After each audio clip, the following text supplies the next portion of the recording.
Vapote, café, bienvenue dans l'Unboxing Café. Allez, salut à tous, je vous souhaite la bienvenue sur Arkilon Model Kits. On se retrouve pour un petit Unboxing Café. Ça faisait quand même un petit moment que j'en avais pas fait. Et là, j'ai fait deux commandes sur deux sites différents. Et il y a quand même du lourd dans une des deux commandes. Et puis dans la deuxième, vous verrez, il y a un nouveau kit que je ferai. Voilà, c'est une petite nouveauté. On va découvrir ça tout de suite ensemble. Alors, je vais commencer par le lourd. Et après, une petite gorgée de café quand même. Donc, petite boîte, petit carton. Et là, je vais vous dire, les amis, je vais vous faire un coup de teasing. Comment vous dire ça? Je sais pas, j'avais une Ferrari déjà. Et maintenant, là-dedans, il y a une Bugatti Veyron, ou la nouvelle, la Chiron. Allez, il y a carrément une Bugatti Chiron là-dedans. Vous allez voir, je me suis fait bien plaisir, absolument pas en solde. C'est un énorme craquage. J'ai rendez-vous, pas dimanche là, mais dimanche prochain, à la grande messe de Klosterman pour me confesser. Mais j'ai totalement craqué. Je vais vous expliquer un peu pourquoi j'en suis arrivé à ça. Vous avez pas eu la vidéo de l'AML parce que j'ai bien galéré avec ça. Cette commande est en lien avec l'AML. C'est à cause de lui si j'ai dû craquer, hein, je rejette pas la faute mais presque. Voilà, donc petit colis, mais là attention, j'ai une machine de guerre. Paf, petite boîte noire. Ah magnifique, on aura un petit peu de suspense parce qu'avec le plastique ça fait un reflet, vous voyez pas ce qu'il y a dedans. Ah, si on voit peut-être... Ah voilà, on a vu un petit peu. Infinity, voilà, la Bugatti Chiron de l'aérographe. Et là, j'ai complètement craqué. Voilà, j'avais déjà l'évolution qui est à côté, qui est là. Mais j'ai eu pas de soucis avec. Je pense que c'est moi, mais enfin bref, on n'a qu'une vie les amis. Donc, go Infinity, the méga putain de... L'aérographe, déjà je le trouve vraiment, franchement juste complètement sublime cet aéro. C'est aussi ce qui a motivé mon choix. Alors écoutez, j'enlève le plastique, on va regarder un petit peu la boîte. Cela ça reflète quand même à mort. J'ai rajouté encore une lumière en plus. Ça devient... Là je vais vous dire, il y a de l'éclairage, de l'éclairage. Bon, la petite boîte en carton, on va vite s'en séparer. Qu'est-ce qu'on a dessus? Pas grand chose, voilà. On nous présente le modèle. Et on a la fameuse petite boîte noire qui est là. Hop, ça, je pense que ça ira à la poubelle. Et puis on a la petite notice déjà qui est là. On va faire un petit peu de zoom parce que pour l'autre colis est un peu plus gros. Donc j'avais prévu un peu large, voilà. Donc on fait le petit tour de la notice si vous voulez. Parce qu'il est clair que je ne referai pas de vidéo dessus spécialement. Mais voilà, hein, c'est comme celle de l'Evo. Il y a quelques petits conseils. Le système de Quick Fix. Alors ça je connais même pas. Il y a un système de Quick Fix aux fesses, je sais même pas ce que c'est. Bah si, pourtant je suis sur du français. Alors attendez, est-ce que j'ai vu push quelque chose? Réglage du débit de peinture Quick Fix. Appuyez sur le bouton pour activer la fonction Quick Fix. Tournez pour le réglage de la gâchette du débit souhaité. La gradation indique la valeur choisie. Tirez vers l'arrière pour annuler le réglage. Réappuyez sur le bouton pour la valeur choisie. Ah, c'est excellent ça! Je ne savais pas que ça faisait ça. Alors je pense que j'ai compris, mais je le testerai. Mais en gros, faites votre réglage. Vous voyez, c'est comme sur l'Evo ici. J'ai un arrêt-aiguille. Et donc si je tourne, je vais bloquer ma gâchette. Donc là, il faut quand même pas mal le tourner. Là, vous voyez, carrément, je peux même plus la reculer, je peux plus rien faire, vous voyez. Hop, ça me bloque le débit de peinture. Et donc en fait, ça, vous faites votre réglage, vous appuyez dessus, donc l'aiguille va être bloquée, vous rappuyez dessus, elle est complètement libérée à fond. C'est excellent, parce que sur l'évolution, notamment dans le cadre de l'AML, et je vais vous expliquer après, juste après pourquoi, j'ai passé mon temps à faire ça, et pas retrouver mon réglage, et faire ça, et j'ai pété une pile complètement, ce qui fait que j'ai acheté ce modèle. Donc ça, voilà, le Quick Fix, alors ça, énorme. Je savais pas que c'était ça, en fait, hein. Je crois que c'était une appellation, je crois que c'était surtout le trou sur le côté pour bloquer l'aiguille. Bon, il vous explique un petit peu les petites mésaventures que vous pouvez avoir. Je peux vous dire qu'avec les aventures que j'ai eues avec mon aérographe Evolution, j'en connais beaucoup plus sur lui, j'en connais un petit rayon. Donc voilà, allez, on va ouvrir la petite boîte. Ah, un petit sens, c'est très sympa la petite boîte noire comme l'autre Evo, sauf que là on a une partie un peu qui est, on va dire, chromée entre guillemets quoi, donc c'est assez sympa. Et roulement de tambour. Tadam, voilà, magnifique, super. Et sur ce modèle-là, donc l'évolution, c'est un Evo Silverline 2-in-1, donc parce qu'il y a deux kits dedans, et donc avec la valve FPC. C'est juste le truc que j'ai pas repris sur celui-là, parce que déjà, de toute façon, je pense que je peux prendre cette valve-là et la mettre là. C'est juste qu'elle est pas CR+, parce que là, on est quand même sur un aérographe CR+. Donc il a une triple couche de protection métallique pour éviter d'être abîmé, parce que vous voyez, celui-là, à force de le nettoyer, ben, il a fini quand même par se ternir. On voit bien là, le cul est encore beaucoup plus brillant que maintenant le corps. Donc voilà, quitte à acheter un Infinity, c'était forcément pour moi du CR+. En plus CR+, ça veut dire que vous avez un triple joint presse et toupe dans le corps de l'aérographe, hein. Donc là au niveau de cette partie-là à peu près, il y a carrément une vis, un écrou, ou je sais pas comment on appelle ça, mais un peu plus long, et dedans il y a carrément 3 joints. Donc c'est une vraie machine de précision de ce qu'on m'a dit. Donc très sympa, voilà, ouais, c'est livré dans ces tops, je savais pas qu'il y en avait autant. Donc déjà on a l'aiguille et la buse de 0,4 qui est là. En fine line, hein, livré en fine line, donc ça on va mettre de côté. Vous avez sur un kit Infinity donc les deux godets 5 mm, 5 ml, pardon, 2 ml avec, bah là on a les capuchons, donc ça c'est cool, d'autant que les capuchons, bah, ils vont marcher aussi sur ceux de l'évolution, hein, c'est la même chose, hein. C'est les mêmes godets, donc ça c'est plutôt cool, ça peut servir pour les deux. Ensuite on a en petite pièce détachée ici, petite tête de Busano. Alors honnêtement je sais pas à quoi ça sert. Et pareil, la petite, faudra que je regarde la notice, j'ai une tête fine line là, donc qui va avec la... J'ai pris un kit 0402 les amis. Voilà, et le petit truc en métal là, je sais pas à quoi ça sert, mais je regarderai la notice plus tard. Et j'ai ce petit embout, c'est vrai que j'ai vu l'aéro avec ça. Je crois que ça peut permettre de carrément laisser l'aiguille sortir et avoir ça, comme ça vous pouvez être très près du modèle et passer comme ça. Écoutez, si vous avez un Infinity, dites-moi en commentaire à quoi ça sert, mais je crois que c'est ça en fait. Donc l'aéro est vraiment superbe, hein. Franchement c'est vraiment de la belle cam. Donc c'est ça le fameux système Quick Fix, voilà, avec le petit bouton au cul. Et vous voyez donc sur un Infinity par rapport au Silverline, on a carrément une petite graduation dessus. Ici vous avez un trou qui va vous permettre de serrer et desserrer votre aiguille directement. Donc là honnêtement je vais pas trop le manipuler avec vous, je vais regarder ça gentiment. C'est la petite partie là qui est graduée aussi, ce qui est assez sympa. Ah, et puis le retour est top quoi. Puis qui est doré, vous avez un plaquage doré ici. Non ouais, vous avez déjà direct fourni avec l'embout prise rapide. Ça c'est cool. Le godet de 1000 mm. Son fameux couvercle.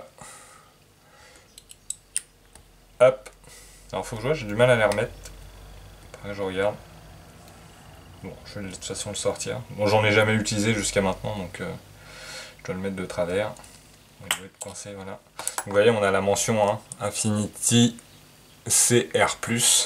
Et puis ici, on a le capuchon d'aiguille que j'avais pas, donc ça c'est plutôt cool aussi, qui est fourni avec. Et voilà, on a l'aiguille qui est dedans, donc ça c'est sympa aussi.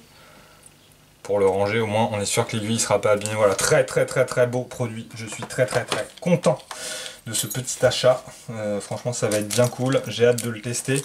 Alors pourquoi j'ai un deuxième aérographe maintenant? Pourquoi vous allez me dire déjà, je vous entends me dire Archilon, t'as craqué. L'évolution, il est déjà top. Ouais, l'évolution il est top. Ça je vous dis pas. Si on l'entretient bien, en effet celui-là c'est un achat à vie. Là on est quand même sur un tarot à 250 balles et là j'étais à 180, 190 à peu près. D'accord, donc il y a quand même un écart de prix de 60 € qui se justifie. Moi je trouve déjà par le design, hein, par ça, le système Quick Fix, par la petite graduation, par le fait qu'on puisse bloquer notre aiguille là, voilà, c'est encore le plus du plus quoi, hein, mais voilà, après en interne, je pense qu'on est à peu près sur la même chose. Enfin quoi que je vois à l'intérieur est pas du tout de la même couleur, hein, il n'est pas plaqué, il n'est pas un peu doré comme sur l'évolution à l'intérieur est doré. D'ailleurs on voit qu'il a pris un peu d'usure en fait, hein. Donc là on paye le CR+, donc sachant que le CR+, il existe sur toutes les évolutions aussi, ils sont à chaque fois un peu plus chers en CR+. Donc voilà, et puis bah voilà, vous avez évidemment les capuchons de godet qui sont fournis qui n'étaient pas là, un autre type de tête, l'embout pour protéger lui, voilà. Donc pourquoi Archilon a pris un deuxième aérographe? Déjà il faut savoir que celui-là il avait pris un bain dans un bac à ultrasons et comme un con j'avais laissé le panier en plastique avec le airbrush cleaner de chez Tamiya. Il a fait 2 bains de 3 minutes avant que je m'aperçois que la grille était complètement en train de fondre avec l'aéro et dans l'aéro. Donc je l'ai nettoyé, renettoyé, tout ça pour moi il est clean. Il tourne assez bien, mais bon, est-ce qu'il n'y a pas encore des résidus? Bon, après dedans je l'ai tellement démonté que normalement non, mais depuis ce jour là c'est vrai que j'ai changé les joints internes etc, ça marche pas très bien. Après en gros pour la ML, je suis parti dans l'idée de faire le camo à la main levée. en fait, tout simplement. J'avais pas envie de faire de la pâte à fixe là comme j'ai fait sur je sais plus lequel, je l'ai fait sur le P38. J'avais pas envie de faire du masquage pâte à fixe machin, je voulais le faire à main levée parce que après ça va me servir sur les avions. Tout ce qui est camo un peu moucheté, là vous avez des petits mouchetis, bah c'est un peu le même genre d'exercice, donc voilà, je voulais me servir de l'AML pour m'entraîner là-dessus. Vous voyez que ma Lancer de test en a pris, mais alors franchement, excusez-moi les termes, mais plein la gueule. J'ai passé 2 semaines à essayer de réussir à faire des putains de traits fins avec un kit Finline que j'avais acheté pour l'Evo. Donc ça nécessite une peinture assez diluée, au moins à peu près 70%, et puis il faut être ultra près du modèle. Mais quand je dis ultra près, vous voyez, pour faire les petits traits qui sont là, tout fins, il faut vraiment être à ras, comme ça. Donc en gros, si votre peinture est trop diluée, ou si vous tirez trop en arrière, si vous laissez trop de peinture passer, bah vous allez vous retrouver avec un effet toile d'araignée. Vous voyez, comme ça je vous montre en même temps, hein. Toile d'araignée qui fait ça. Ou après vous avez un gros trait là qui va baver de partout. Ça fait tout à fait ce genre d'effet. Là on le voit, je l'avais exagéré exprès. Là on a un énorme trait qui est tout dégueulasse. Donc voilà, faut vraiment que la pression soit vachement bien réglée, super finement, un peu moins d'abar. Il faut que votre peinture soit très bien diluée et il faut qu'il n'y ait pas la moindre merde parce qu'en 0,2 ça pardonne rien. Ça évite la galère et donc je me suis battu pendant 2 semaines avec ça, franchement. J'ai vraiment galéré. J'ai même été jusqu'à, honnêtement, je sais pas si je peux vous montrer, mais j'ai carrément changé de compresseur. Donc vous voyez, vous avez l'ancien qui est là sur le côté et j'en ai un autre en dessous là. Donc ça, celui-là, c'est le nouveau parce que celui-là, je l'ai mal entretenu et j'en ferai une vidéo là-dessus. Donc dedans, il était blindé de rouille et d'une espèce de mélasse. Donc voilà, je me suis dit, bon, bah c'est ça le problème. Voilà, j'ai changé le compresseur, mais même en changeant le compresseur, j'ai eu le même problème en gros, le problème que j'ai, c'est qu'il est impossible de faire une ligne pendant plus d'une demi-seconde. C'est-à-dire que je fais mon réglage, je vais sur ma feuille, je fais mon trait, il est nickel, il est tout fin. Je relâche, je fais ça, c'est bouché, ça sort plus. Donc après, j'avais un petit pinceau avec du diluant, comme l'a conseillé Cluster, que je passais sur l'aiguille, tac, je pchitais à côté, de la peinture, je retire, c'est bon, je vais sur le modèle, je commence, paf, hop, là plus rien. Alors des fois en plus, c'est absolument pas constant. Il y a des fois où d'un coup je me retrouve avec plus de peinture, des fois plus de diluant. Enfin, je pense que j'ai peut-être quand même un problème de dilution. Donc dans le doute, j'ai fait l'acquisition de seringues graduées en millilitres pour faire, vous voyez, en plus celles-là elles sont toutes petites, donc pour faire des petits mélanges c'est cool, pour faire vraiment une dilution parfaite à 70%. Bon après j'ai mis des réserves parce que quand je vois les mecs faire ils disent 70%, mais après c'est un peu au jaugé, on n'est pas au millilitre comme je veux le faire là. Donc j'ai fini par me dire que j'avais un souci sur l'aéro. Pareil, l'aéro, je me suis aperçu à un moment que j'ai de l'air qui s'échappait là au niveau de l'aiguille, donc je l'ai passé dans un verre d'eau qui est là rempli de flotte et je fais oh putain, il y a de l'air qui sort. Il ne doit pas y avoir d'air qui sort de l'aéro quand vous appuyez pas et que vous touchez pas à la gâchette. C'est uniquement quand on veut appuyer qu'on envoie l'impression et 1-1. Alors il me reste un doute, c'est peut-être ma valve FPC qui casse les pieds parce que à partir du moment où je l'ai démonté, resserré, j'ai perdu le problème d'air là qui sortait de l'aiguille. Alors bon, voilà, donc là ça fait 2 semaines, plus de 2 semaines que je suis là-dessus, j'en peux plus, donc investissement Infinity, outil de précision, tout neuf, tout beau, tout propre.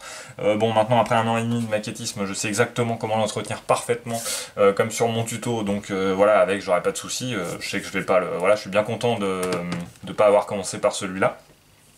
Et souvent, je me suis un peu rencardé, souvent les mecs, après, pas forcément d'un an et demi, mais plus longtemps on va dire, mais moi l'idée c'est que j'ai un aéro, celui-là de précision en 0,2 ou 0,15, et celui-là il va rester en 0,4 et là il est déjà monté en 0,4. Comme ça, fini d'inverser des aiguilles dans des buses ou des choses comme ça, parce que si vous mettez l'aiguille de 0,4 dans la tête de buse de 0,2, c'est bon, elle est flinguée, c'est ultra fragile. L'aiguille est flinguée et en plus je peux flinguer la petite tête de buse qui est dedans en fait.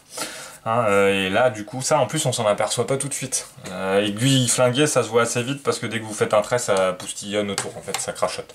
Donc là c'est clairement que l'aiguille est abîmée. Donc voilà, ça fait un grand point pour l'aérographe. Je ne sais pas si je vais tout mettre dans la vidéo, mais là déjà je pense que ça fait 10 minutes que je blablate facile. Mais voilà, donc pour justifier, pas justifier d'ailleurs, parce que je me justifie pas, mais bon, je me suis fait plaisir en achetant ce magnifique modèle, mais il y a quand même une raison, voilà, de pouvoir mixer les deux.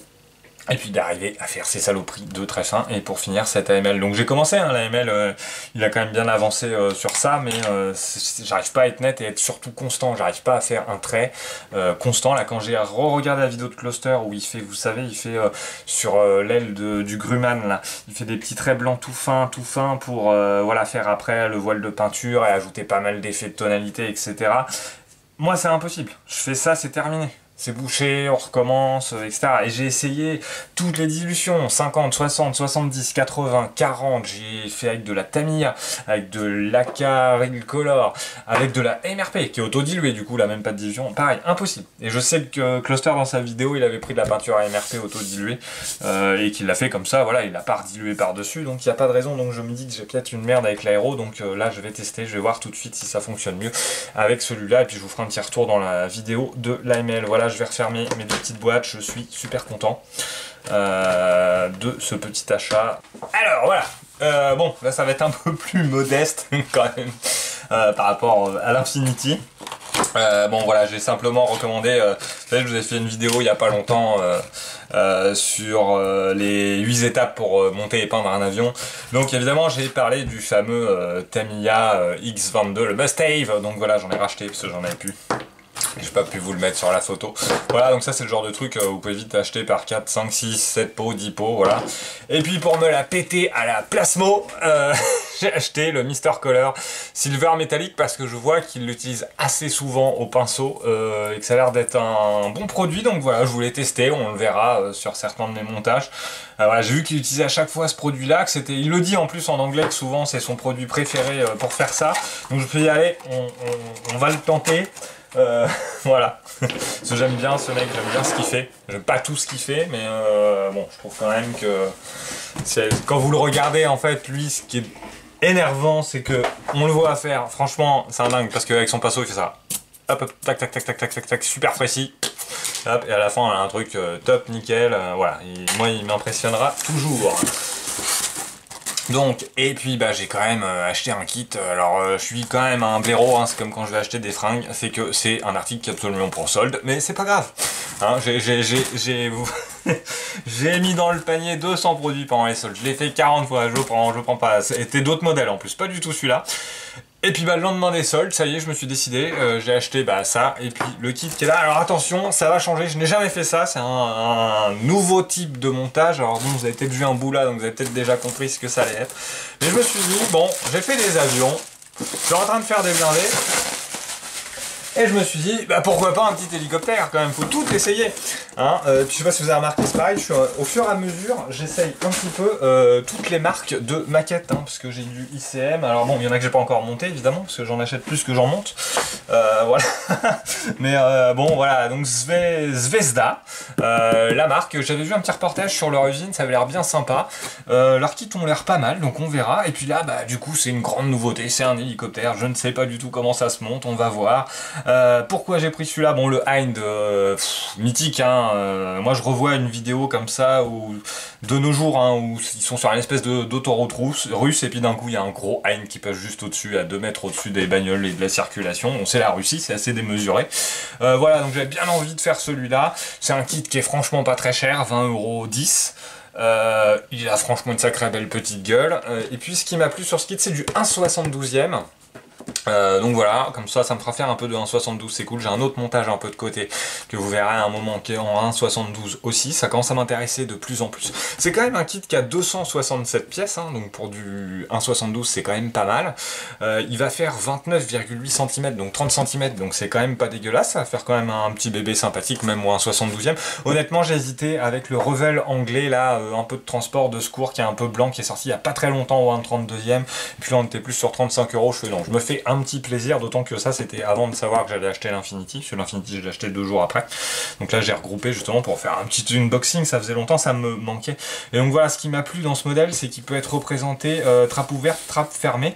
Il a l'air assez détaillé pour du 1,72e, hein, donc vous voyez, là hop, on a toutes les trappes qui sont ouvertes ici, ici on va pouvoir voir les moteurs, donc on pourra sûrement faire un petit peu de scratch, là on peut voir là, les canopées on va dire. Voilà, ce qui m'a plu, il a l'air d'être pas mal détaillé, tout est un petit peu ouvert. Donc ça me plaisait bien. Donc voilà, ce sera pas un montage prise de tête, celui-là sera un petit montage à la cool. Je sais pas, je vais voir si je peux peut-être le faire cet été. Je sais pas trop encore quand est-ce que je vais le faire.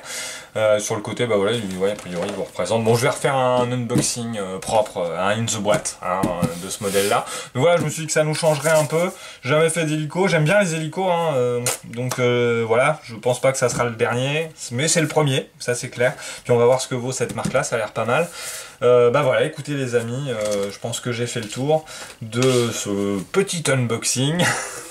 Pas forcément beaucoup de produits, mais des produits de qualité dirons-nous, notamment pour l'Infinity, qui est déjà rangé d'ailleurs. Hein. Donc voilà, surtout je remets les produits. Donc écoutez, je vous remercie tous, comme d'hab, hein, les pouces en l'air, les abonnements, les petits commentaires, la totale. Je vous souhaite plein de bonnes choses. Écoutez, c'est le début de l'été, là on est tout début juillet, donc je souhaite à tous ceux qui travaillent encore beaucoup de courage comme moi. Il me reste 15 jours avant d'être en vacances. Et puis ceux qui sont déjà en vacances, écoutez, profitez-en, éclatez-vous, amusez-vous. Et puis on se retrouve très très vite pour une nouvelle vidéo. Et puis portez-vous bien, maquettez bien, à la prochaine.